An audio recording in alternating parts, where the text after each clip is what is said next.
Let's take what we just discovered in that Desmos, and we're going to make it official, mathy official. So here it is. It's got a real fancy name, which I think is kind of fun. Slope-intercept form. They named it that because there's this famous guy in Greece. His name was Slope-intercept, and he discovered this. And so they called the whole equation slope-intercept. Really? They actually just made that up.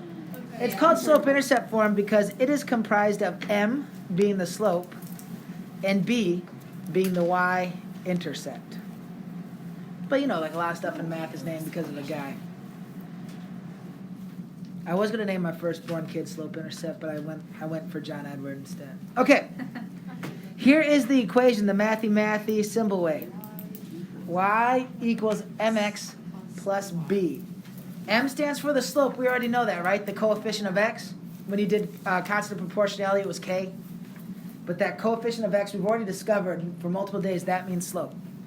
B is that y-intercept, which, remember, that happens because everywhere on the y-axis, x equals 0. And if x equals 0, anything times 0 is 0, which leaves us with y equals b. So we already did that in the decimal. So let's practice writing the information we know in equations. So if an equation has a slope of 2 and a y-intercept of -1, our equation looks like this. Y equals 2x minus 1.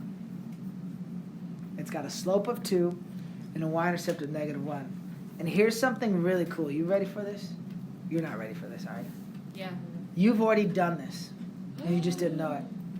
Check this out. 1, 3, 5, 7. Write a function for this arithmetic sequence. F of n equals common difference n. Adjust to get to the right starting spot.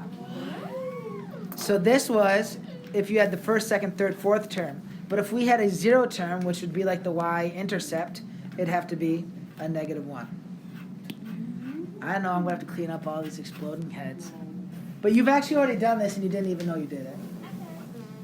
Kind of cool, right? Those arithmetic sequences are linear functions. You just didn't know it as that yet. Okay, so number 2. Let's write this one. Y equals slope, which is -3/5 x, plus the y-intercept, 4.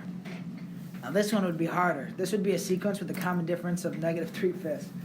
And I don't feel like that kind of brain power. But we could have a sequence and we could have done it. Okay? Number 3. Last one I'm going to do before I give you a shot. Y equals -3x plus 2. It's got a slope of -3, a y-intercept of 2. Again, we can get real task-oriented on this, right? You could probably just do it. But I want you to keep in mind, where's the slope going, where's the y-intercept going, okay? Okay. Y equals slope x plus the y-intercept. Notice I wrote -x. And let me tell you why I'm pretty much always going to write -x. Did somebody write -1x? Because if you did, I get it. Anybody? Nobody wrote -1x? Okay. Here's why I don't. No. What's -1 times x? X. -x. And so the reason I say I don't is because I'm kind of weird, right? But like if I wanted to write the number -4, I would write -4. I would not write -1 times 4. And x is just a number. -1x means -1 times x. I would just write -x because that's what -1 times x is. Does that make sense? So the reason I write -x is the same reason I write -4 instead of -1 times 4. All right, number 5. I got y equals 1/4 x. We should not write that plus 0 because 1/4 x plus 0 is 1/4 x. And number 6. You didn't write 0. -5 halves x minus 3. Now you could write plus -3 and you're not wrong. I just don't mess with plus negatives. Like if it's negative, it's minus to me. If it's minus negative, it's just plus. The whole is because they're trying to memorize rules, right? Once we understand what negatives and positives do and how they behave, right? No more rules, it just works. He's trying to? -3 is -3. You guys gave me a hard time first week of school when I told you -3 was a -3 something. You laugh now, but that's how it goes, right? Because you're focused on, here's the rules when I see them. Okay. It's all good. We're all learning, growing, getting better. So let's put this to work, guys. That is all the information you need to know to write an equation of this line. And here's why we want an equation of this line. The equation we're going to write has an xy in it. And that xy stands for every single point on that line forever, which means infinite answers. So here's how we're going to do it. We're going to find the slope of the line first. Who's got a slope for me? 3. Rise of 3, run of 1. Slope is 3. And then I want my y-intercept, or where it crosses the y-axis, -4. which is 1, 2, 3, 4, -4. And that's all the information I need to say y equals 3x minus 4. The coefficient of x is our slope. The other thing is the y-intercept. And remember, it's the y-intercept because when x is 0, y would have to equal -4. Jet. How did we get -4? Right here, when x is 0. So do you remember something like this? Like I had you find like f of 0? Well, look at when x is 0, what does y equal? -4, which is 0.0 -4, which in my equation, if I put 0 in for x, y equals -4.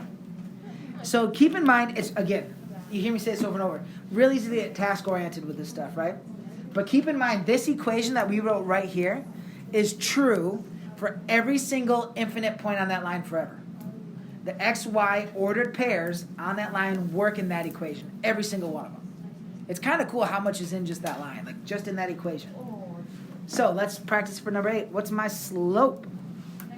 4, 6. Yeah, let me tell you what I would do. I would do those 2 points, and I would get a -3/2.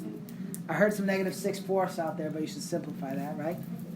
And then where does it cross the y-axis? Right up there. 1, 2, 3, 4, 5, 6, 7. Don't be afraid to write it right on the paper like that. Just, I always count if it's too big. yep, 7. So my equation is y equals -3/2 x plus 7.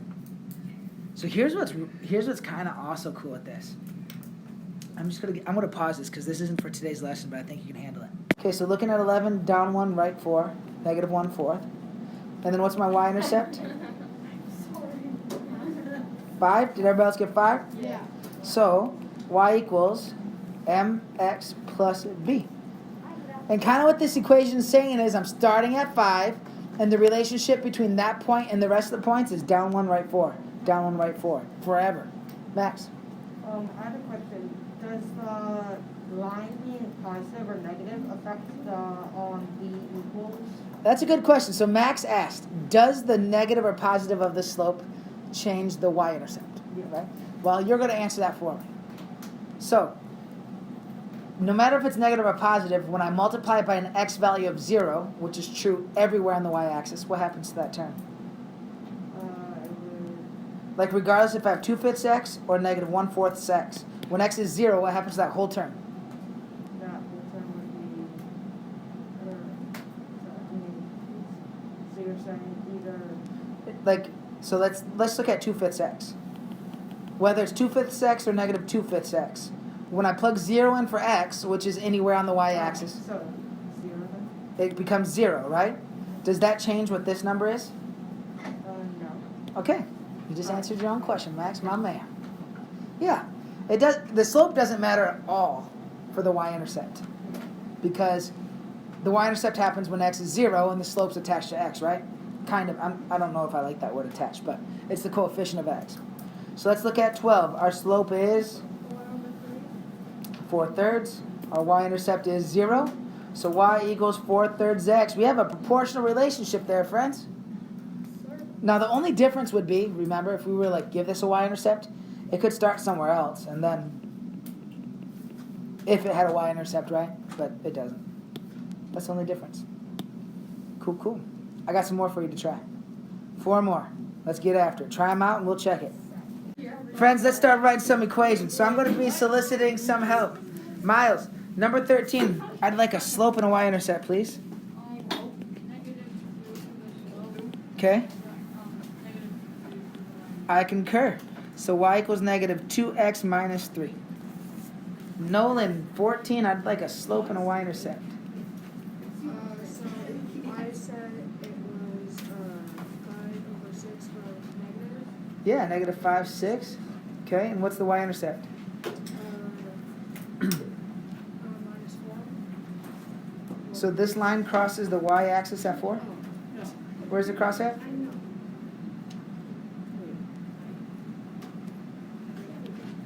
I think I did it down. No, just take a step back. Where does it cross the y-axis? 1. Yeah, 1. So y equals negative 5, 6x plus 1. It's 5, 6, maybe. I think it's 5, 6. Yeah, it's negative 5, 6. Down 5, right 6. Yeah, 5, 6 looks a lot like 1. All right, 15. Who can give me a slope? All right, max slope. Negative 1/3. Okay, I'm going to go. Let's imagine slope, dude, right here.